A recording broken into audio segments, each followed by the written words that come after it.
Hello everyone, Jeffrey here, and I'm super excited today because we've just received, this morning actually, our prototypes for Wildscale Swamps, the Explorers of the Woodlands expansion, which will hit Kickstarter on February 4th, 2025.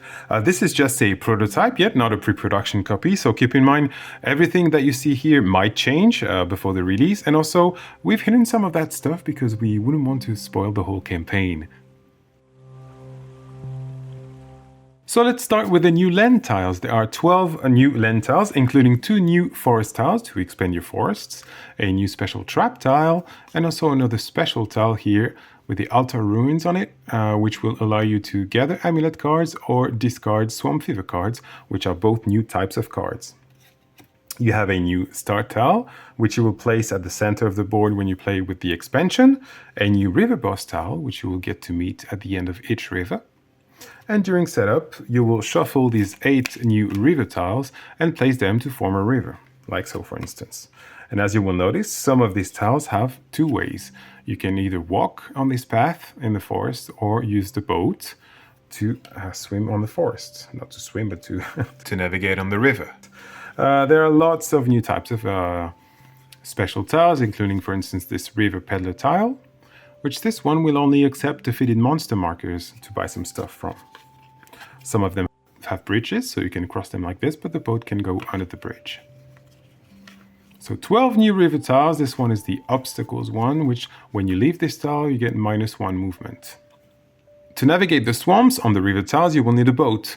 And if you back the game, any backer will receive with their copy a 3D copy of this boat. This is a prototype again, but it's really close to what you'll get. And you can fit all 5 meeples, because now there's 5 characters. You can fit everyone inside pretty easily. You just place them and you'll see that they can all fit inside. I have the prototype meeple for Athu here somewhere as well with a sticker. And you will see this works great. Obviously, they're going to fall because of the angle. But yeah, really happy with the way this came out.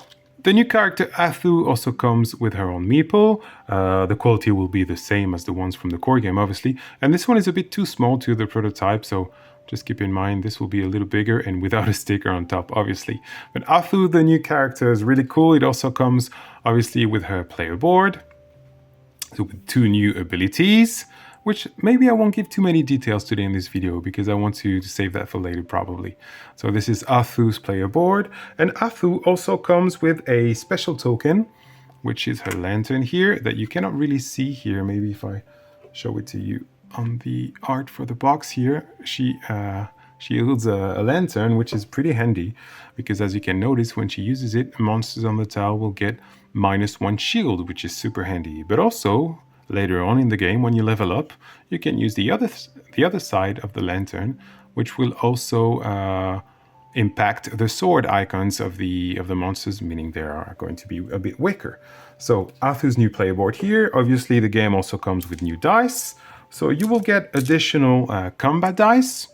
You will get Athu's brown die, because that's a special power die, and also 1 new hero die, so that everyone has enough components to play with. Some new components that you know from the core game, because again, now the game can be played up to 5, so you need 1 more thorns, 1 more poison icon, and 1 more orbs marker as well. Let's set these meeples aside. These are from the core game. The game comes with lots of many more components, including, like I said earlier, these new types of card, which we'll probably talk about now. So 2 new types of cards are introduced in the swamps. So these are the amulet cards. And the amulet cards, each hero can have 1 of them, and they will be placed on the side of their board here, just on the right side.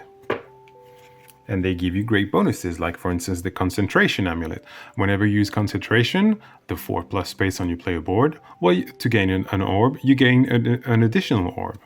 Or let's say for instance the teleportation amulet, which we can discard to instantly teleport your hero to the start tile or a tile with a vortex on it, for instance.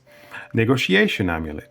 Whenever you encounter any type of merchant, add an additional loot card to those the merchant is offering, and receive a discount of 1 orb or 1 monster marker on each purchase you make. So lots of new new amulets here.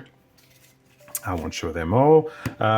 You have also these new swamp fever cards here, which is the exact opposite. You really don't want to get those.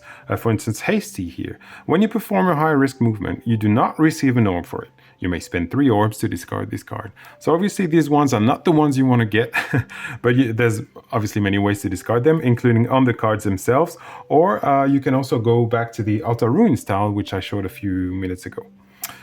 Weakened, whenever you combat dice roll 1, they may no longer be rerolled by any means. This was a tongue twister. You also have, obviously, lots and lots of new cards. About the same amount as with the core game. So, let's separate them. This is the first time I'm actually seeing them, so it's really nice to see this finally printed. Alright, so let's go with these thorns, for instance. You have new thorns card, regular, hard, which, again, if you've never played maybe the core game, when you land on thorns, you have to roll a die and see what happens. So these are just new results that can happen, including, for instance, get a swamp fever, lose 1 loot, lose something, lots of different outcomes. So 2 new thorns cards. You have more events as well. You find an altar scattered with unintelligible runes. Do you want to roll a die and see what happens? Or you feel a sharp pain in the back of your neck, and then you get stung and see what happens. So I do not want to spoil the whole thing, but I just want to tell you that some of these events come with special markers now. For instance, this one, you find the remnants of a campfire and manage to start it again. So you have to place the campfire token here, and then you have 1 extra campfire for some time in your game. You will also get new hero power cards for every single hero, so even for the existing ones, because they now can level up a bit further. So these are the new ones. And let's concentrate on the left side of these cards for now. You will see, for instance, that Zelia can gain +2 when she uses a combat die.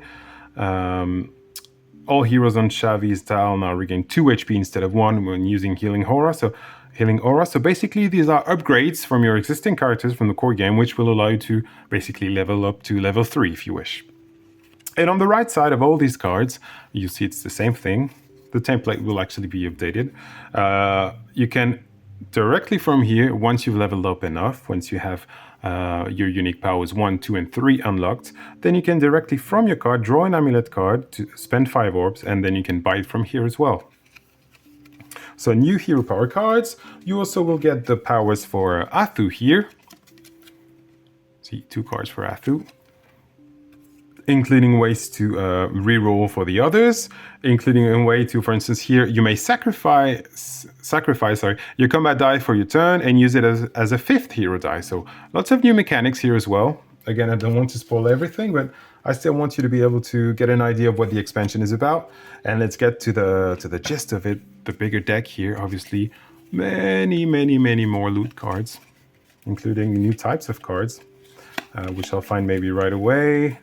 For instance, here, this potion bag allows you to keep more potions in your inventory. And there's also the equivalent with a backpack, which I would like to find. See here, backpack.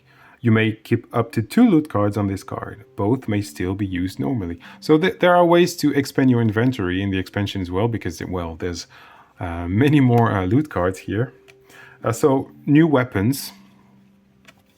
New ways to heal. This one is not going to be easy to pronounce for me. All heroes on your current tile can remove a status marker from the hero board and gain 1 HP, for instance. Or some weapons that will also give you orbs when you play with them. Dagger. Maybe I won't go into too many details for each of them, but you can probably maybe pause the video if you want to see the whole thing. This one is cool because it allows you to mess with the threats of the bosses. Boomerang, which, well, if it hits, then you don't get back, obviously, because it's a boomerang, but if it doesn't, you get it back. A new relic card. There was the ancient relic in the core game. Now there's the arcane relic. Healing kits, everything. Paddle, reinforced shield, seaweed, sling, edible roots, 2 of them. Brown staff. Obviously this one is to balance the whole game, because now you have the brown die as well. A worm net, wooden club, freezing spell also, which is similar to Shavi's power, but now it comes with its own additional freeze token here that you can use even if you're not playing Shavi. There will be more cards to unlock during the Kickstarter campaign, as you can imagine, but this is a big part of it. the game also comes with 3 new bosses and lots of new monsters, which I don't have for this prototype yet. They will come in another package, but I was excited, so maybe I'll have to cut the video, and as soon as I get them, I'll edit it in. But yeah, new bosses here with, again, great artwork by Jahui, like the whole game. Really love what she does.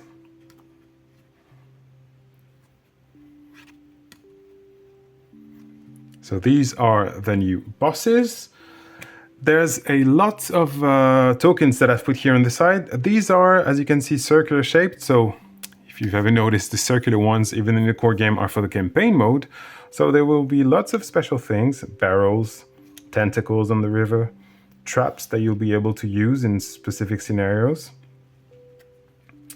Stream tokens as well. These ones are kind of a work in progress, and barricades that you'll be able to place in a somewhat big scenario, which will be fun. And you will also be able to use this to shoot on the monsters, which is going to be fun.